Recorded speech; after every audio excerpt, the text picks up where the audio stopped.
बिस्मिल्लाहिर्रहमानिर्रहीम। अस्सलाम वालेकुम नाजरीन, मैं अब्दुर्रहमान खान और आपको एआर खान ऑफिशियल के प्लेटफॉर्म से खुशामदीद कहता हूँ। नाजरीन, क्या अमेरिका ने भारत को खो दिया है? क्या भारत अब चाइनीज ब्लॉक का हिस्सा बन चुका है? क्या चीन भारत को कबूल करने के लिए तैयार है? ट्रंप मोदी को झुकाने में क्यों नाकाम रहे? भारत की अवाम ट्रंप की टैरिफ पॉलिसी से क्यों खुश है? कैसे भारत की अवाम की लॉटरी निकल आई है? आज के इस वीलॉग में इन चंद बुनियादी नुकात पर हम बात करेंगे। मीडिया रिपोर्ट्स के मुताबिक गुज़श्ता रोज अमरीकी सदर डोनाल्ड ट्रंप ने एक हैरान कुन पैगाम सोशल मीडिया पर शेयर किया। इस पैगाम में ट्रंप ने एक तस्वीर शेयर की जिसमें चाइनीज प्रेसिडेंट, रशियन प्रेसिडेंट और मोदी, ये तीनों एक दूसरे के साथ गप्पे लगा रहे हैं। और इस तस्वीर को देखकर ट्रंप ने इसकी तशरीह कुछ इस तरीके से की कि लगता है कि हमने भारत और रूस को चीन के हाथों खो दिया है। और साथ ही ट्रंप ने ये तक कहा कि वो भारत के मुस्तकबिल के लिए, उसकी मजबूती के लिए दुआगो हैं। और ये अल्फाज इस्तेमाल किए अमरीकी सदर डोनाल्ड ट्रंप ने, एक लफ्ज कि हमने भारत को खो दिया है, और एक और फिक्रा इस्तेमाल किया कि तारीक चीन, यानी कि डार्कनेस के साथ चीन को एसोसिएट किया है। अब ये पैगाम पूरी दुनिया के लिए एक हैरान कुन मैसेज था। दुनिया का सबसे ताकतवर तरीन इंसान वो तमाम तर ताकत के बावजूद ये कह रहा है कि उसने एक इत्तेहादी को खो दिया, एक मुल्क को जिसको अमेरिका अपना स्ट्रैटेजिक पार्टनर कहता था, उसको खो दिया। अब खोना इस पैगाम का मतलब क्या है? मतलब ये था कि ये पैगाम एक शिकस्त का इजहार था, लहजे में मायूसी थी, गुस्सा था, क्योंकि ट्रंप का ख्याल था कि ट्रंप जैसे चाहेंगे दुनिया उनके मुताबिक चलेगी। ट्रंप ने पूरी कोशिश की और ट्रंप ने डराने की, धमकाने की स्ट्रैटेजी अडॉप्ट की भारत को झुकाने के लिए, मगर भारत ने सरेंडर नहीं किया। भारत ने ट्रेड एग्रीमेंट नहीं किया ट्रंप की टर्म्स एंड कंडीशन के ऊपर, और उसके नतीजे में 50% टैरिफ लग गया। टैरिफ लगने के बाद ट्रंप ने यहां तक कहा कि मैंने कहा था मोदी आपका सर चकरा जाएगा, मगर भारत का सर तो नहीं चकराया, मगर भारत को अकल आ गई और मोदी ने एक ऑल्टरनेटिव स्ट्रैटेजी अडॉप्ट की। मोदी के पास भी चॉइस थी कि वो यूक्रेन की तरह पांव पकड़ ले ट्रंप के जाके, यूरोप की तरह झुक जाए ट्रंप के आगे, मगर मोदी ने ऑल्टरनेटिव मंडियों को तलाश करने का फैसला किया। मोदी ने नए दोस्त बनाने की पॉलिसी अडॉप्ट की, और बजाय इसके कि मोदी वो अमेरिकन प्रेशर में आते, उल्टा मोदी ने ट्रंप को अंडर प्रेशर कर दिया। ट्रंप के सारे हरबे एक एक करके नाकाम साबित हुए। चंद दिन पहले ट्रंप ने एक और ट्वीट की। ट्रंप ने कहा कि मुझे अब भारत कह रहा है कि 100% टैरिफ के ऊपर आप आ जाएं, मगर मैं उनसे कहता हूं कि अब बहुत देर हो चुकी, अब तो आपको भुगतना पड़ेगा।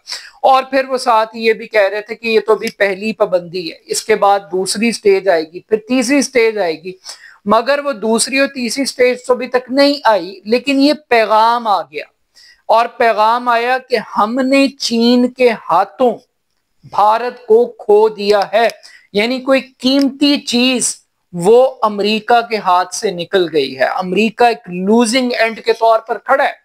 अब ये पैगाम और इस पैगाम का रिएक्शन 24 घंटे के अंदर ट्रंप ने यू टर्न ले लिया, और ट्रंप ने कहा नहीं नहीं ऐसी कोई बात नहीं है, मोदी तो मेरा बड़ा पुराना दोस्त है और फिक्र की कोई बात नहीं है, कोई हमने भारत को खोया हुआ है नहीं है, भारत के साथ हमारे बड़े अच्छे स्ट्रेटेजिक पार्टनरशिप है।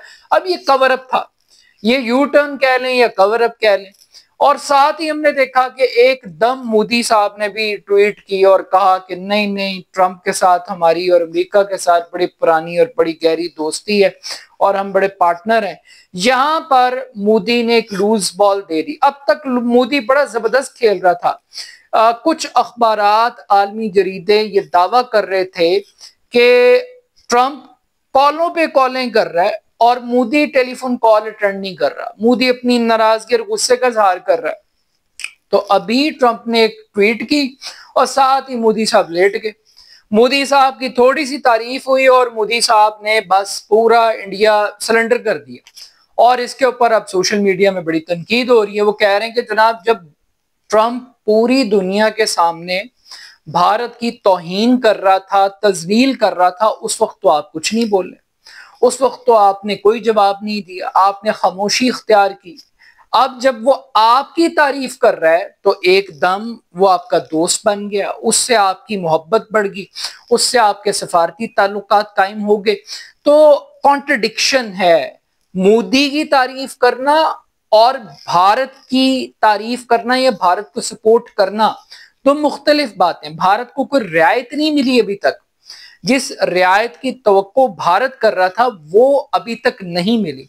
मोदी के पास चॉइस क्या थी? मोदी के पास एक चॉइस तो ये थी कि वो फौरी तौर पर रूस के साथ अपने ट्रेड एग्रीमेंट खत्म करता, जो तेल वो खरीद रहा था उससे बाज आ जाता, जो असला खरीद रहा था उसको मनसूख कर देता, अमेरिका खुश हो जाता।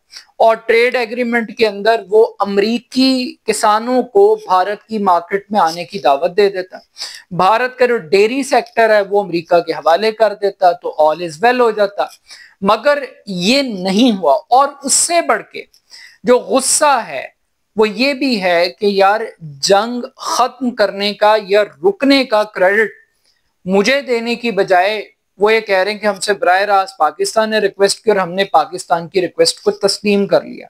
दूसरी तरफ पाकिस्तान सिपा सलार साहब जनाब, वो फील्ड मार्शल साहब, वो ट्रंप के बूट पॉलिश कर रहे हैं। ट्रंप जनाब नोबल इनाम के हकदार भी बन गए, ट्रंप दुनिया की सबसे जीरक शख्सियत बन गए। पाकिस्तान ने पूरा काम चुक के रखा हुआ है, लेकिन भारत ने चुकने की बजाय ना चुक ही दिया है ट्रंप साहब को और उनकी पूरी पॉलिसीज को। तो वो प्रेशर में नहीं आए। लग ये रहा है कि ट्रंप ने बेसिकली जो चीन के हाथों खोने की बात है, ये सिर्फ बात भारत तक महदूद नहीं है। दो और मुल्क भी इस पैगाम का हिस्सा हैं, रूस और चीन। रूस कभी भी अमेरिका का पार्टनर नहीं रहा, हमेशा अमेरिका और रूस एक दूसरे के मध्य मुकाबिल रहे। लेकिन ट्रंप के ऊपर इल्जाम लगता है कि ट्रंप ने पुतिन को आलमी मंजरनामे में वापस आने की एक ऑप्शन क्रिएट की, एक चॉइस क्रिएट की है। पुतिन वो वाहिद शख्सियत हैं जिसकी खुशामद ट्रंप साहब करते हैं और ट्रंप उनके लिए रेड कारपेट बिछाते हैं। और ट्रंप को ये लगता था कि वो पुतिन को मना लेंगे, थोड़ी सी इसको प्रोटोकॉल दे देंगे और पुतिन ट्रंप की टर्म्स एंड कंडीशन के ऊपर यूक्रेन जंग को खत्म कर देगा और ये क्रेडिट भी अमेरिकी सदर को मिल जाएगा। मगर अभी तक ट्रंप को कोई कामयाबी नहीं हुई। तो पुतिन को खोने का मतलब यह है कि जितनी मेहनत ट्रंप ने पुतिन को खुश करने के लिए, उसका स्टेचर बढ़ाने के लिए, उसकी सियासत का वजन बढ़ाने के लिए ट्रंप ने रोल प्ले किया, वो सारे का सारा रोल अब रद्दी की टोकरी में चला गया और वो भी चले गए चीन के साथ। अब चीन के हाथों कैसे ये खो रहे हैं, ये बड़ा इंटरेस्टिंग है कि इसमें लूजर अमेरिका, ये तो वाजे, गेनर कौन है, अचीवर कौन है, वो चीन है। और चीन ने सिर्फ एक परेड नहीं की बल्कि अपनी सफारती और अस्करी ताकत का इजहार किया। और चीन ने ये इस्टेब्लिश किया है कि दुनिया का जो नया निजाम होगा वो चाइनीज कंडीशंस के ऊपर चलेगा, चाइनीज रूल करेंगे। और ये अब दुनिया में चाइनीज सेंचुरी का आगाज है। ये जो यूनिपोलर वर्ल्ड से मल्टीपोलर या बायपोलर वर्ल्ड की तरफ अब दुनिया जा चुकी है। अब एक साम्राज्य नहीं होगा, उसके पैरेलल मल्टीपल फोर्सेस होंगी दुनिया में, जिसको चीन लीड करेगा। तो चीन ने अपनी स्ट्रेंथ का एक इजहार किया। मगर अहम बात यह है कि क्या वाकई भारत चीन के पास चला गया, चाइनीज ब्लॉक का हिस्सा बन गया, और क्या चीन वो भारत को कबूल करने के लिए तैयार है एक वक्ती टैरिफ की लड़ाई? क्योंकि ये बात समझनी चाहिए कि दुनिया भर में फॉरेन पॉलिसी वो पॉलिटिकल पार्टीज जो इक़्तिदार में आती हैं वो अपनी ख्वाहिशात के मुताबिक उसको बिल्ड करती हैं, उसको शेप देती हैं। जरूरी नहीं है कि आज जो ट्रंप की खारजा पॉलिसी है वो अगले आने वाले अमेरिकी सदर की फॉरेन पॉलिसी भी वही हो। जैसे जो बाइडेन की पॉलिसी मुख्तलिफ थी, ट्रंप की मुख्तलिफ है। कोई जो बाइडेन का लाडला था, कोई उसका सुतेला था, कोई उसका बेनिफिशियरी था और कोई उसका विक्टिम था। इसी तरीके से ट्रंप की भी कुछ लाइकनेस है, कुछ डिसलाइकनेस है। ट्रंप की अपनी चॉइसेस हैं, लेकिन ये परमानेंट नहीं है। दोस्ती सरबराहाने ममलिकत से नहीं होती, दोस्ती मुल्कों के दरमियान होती। और दुनिया के बेशतर मुल्क इस बात को अंडरस्टैंड कर रहे हैं कि हमें अभी वेट एंड सी करना है। 4 साल ये जो ड्यूरेशन है ट्रंप का ये निकल जाए और उसके बाद फिर हम अगले अमेरिकी सदर के साथ अपनी गुड्डी सेट कर लेंगे। तो चीन इतना बच्चा नहीं है कि वो फौरी तौर पर एक टैरिफ की लड़ाई और एक शख्स की जाती अना और यू टर्न्स का मास्टर उसके गुस्से को देखते हुए एकदम भारत को गोद ले लें और भारत के साथ ताल्लुकात गुड्डी गुड्डी हो जाए। और उसका एक और मुंह बोलता सबूत है, अगरचे एससीओ चूंकि वो शंघाई ताउन तंजीम का भारत मेंबर है और हर साल मोदी को इनविटेशन जाता है, तो मोदी की अपनी चॉइस थी कि वो नहीं जाता था, इससे वो चला गया, गुस्से में गया, मजबूरी में गया, नाराजगी में गया, जैसे भी गया चला गया। लेकिन चीन ने ज्यादा लिफ्ट नहीं कराई, चीन ने उसको अपनी परेड का हिस्सा नहीं बनाया। जहां पे दुनिया के सरबराहाने ममलिकत को वो अपनी ताकत के तौर पर शो कर रहा था, वहां पर इंडिया मिसिंग था। एससीओ कॉन्फ्रेंस में था इंडिया, लेकिन परेड में नहीं था। तो इससे ये बात तो वाज़े होती है कि अभी वो वक्त नहीं आया कि चीन और भारत एक हो जाएं। और आज भी हम देख रहे हैं कि इंडिया के chief of defence staff general Anil Chauhan की एक स्टेटमेंट आई, उन्होंने कहा जी 2 ही चैलेंज है हमें। पहला चैलेंज हमें चीन से है और वो सरहदी तनाज़ात का चैलेंज है, और दूसरा चैलेंज वो हमें पाकिस्तान से, और पाकिस्तान से प्रॉक्सी वॉर का चैलेंज है जो हमें चाहता है कि 1000 जख्म लगे, ये उसकी हिकमत अमली कि हम कमजोर हो जाए। और तीसरा हमें साइबर वॉरफेयर और ये जो टेक्नोलॉजी है, स्पेस की सैटेलाइट की वॉर है, ये हमारा तीसरा बड़ा चैलेंज है। तो ये चैलेंज यानी इंडियन गवर्नमेंट को भी पता है कि उनका मुकाबला किससे और चाइनीज को भी पता है कि उनका मुकाबला किससे।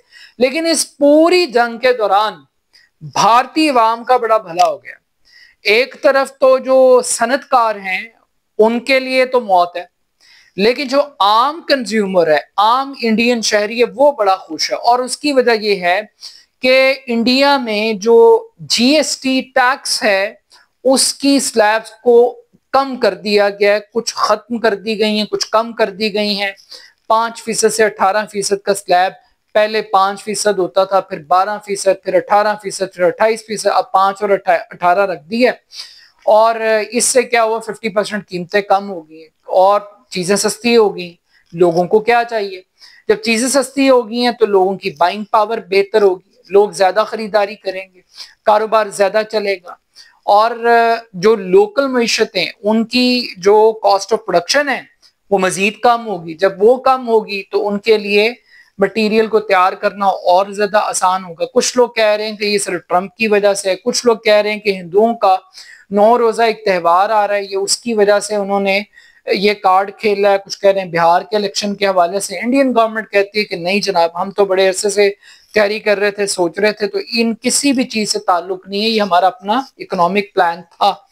तो इंडियन अवाम तो बहुत खुश है। इंडिया की अवाम तो कहती है कि यार टैरिफ कुछ 5 साल पहले लग जाता, को हमारी इससे जान छुट जाती इस महंगाई से। तो महंगाई के दौर में आम आदमी जिसके ऊपर बराह रास्त इसका इम्पैक्ट आना था वो तो एक अपॉर्चुनिटी में बदल गया। तो मोदी ने इंटरनली बड़ा जबरदस्त कार्ड खेला, टैक्स इस्लाहात कह लीजिए, रिफॉर्म्स कह लीजिए, जो भी लफ्ज आप देना चाहें। और इसके साथ साथ एक और बड़ी अहम बात है कि उन्होंने बिजनेस कम्युनिटी को सेटिस्फाई करने के लिए ये कहा है कि वो एक नई इंडस्ट्रियल पॉलिसी बनाएंगे और उस पॉलिसी को मद्देनजर रखते हुए वो एक पैकेज लेकर आएंगे ताकि जो लोग टैरिफ से मुतासर हो रहे हैं वो भी बच जाएं। अब दुनिया सिर्फ अमेरिका का नाम नहीं है। अमेरिका सुपर पावर जरूर है, लेकिन दुनिया में और भी ताकतें और भी मुल्क हैं। अगर अमेरिका अपने दरवाजे वो किसी भी भारत या किसी भी मुल्क के लिए बंद करेगा तो इसका मतलब ये नहीं है कि पूरी दुनिया के दरवाजे बंद होंगे। पूरी दुनिया 6 अरब से जायद इंसानों पर मुश्तमिल है और उसमें चंद करोड़ इंसान अमेरिका में बसते हैं। तो अगर वो कहते हैं ना जी कि एक अपॉर्चुनिटी अगर बंद हो रही है तो फिर मल्टीपल खुल जाती हैं, तो ये मुझे लग रहा है कि शायद ये इंडिया के लिए ये मल्टीपल अपॉर्चुनिटीज ओपन हो रही हैं। तो ये पाकिस्तान को भी सोचना है, जो बड़ा खुश हो रहा है कि यार ट्रम्प की और इंडिया की लड़ाई हो गई है। तो अभी सिर्फ मोदी ने चीन में कदम रखे हैं तो अफसुर्दगी का आलम यह है कि अमेरिकी सदर कहता है कि हमने अपने दोस्त को खो दिया। तो अगर कोई प्रैक्टिकल ट्रेड एग्रीमेंट हो गया, प्रैक्टिकली कुछ अरसा भारत इस प्रेशर टाइम को निकाल गया, तो सोचे अमेरिका की और ट्रम्प की हालत क्या होगी और उनके रोब और दबदबे का आलम क्या होगा। तो लग ये रहा है कि अमेरिका एक आलमी सफारती तन्हाई की जानिब बढ़ रहा है। अपना फीडबैक मेरे जरूर दीजिएगा। मेरे YouTube channel AR Khan official को जरूर सब्सक्राइब कीजिएगा। बहुत शुक्रिया। अल्लाह हाफिज।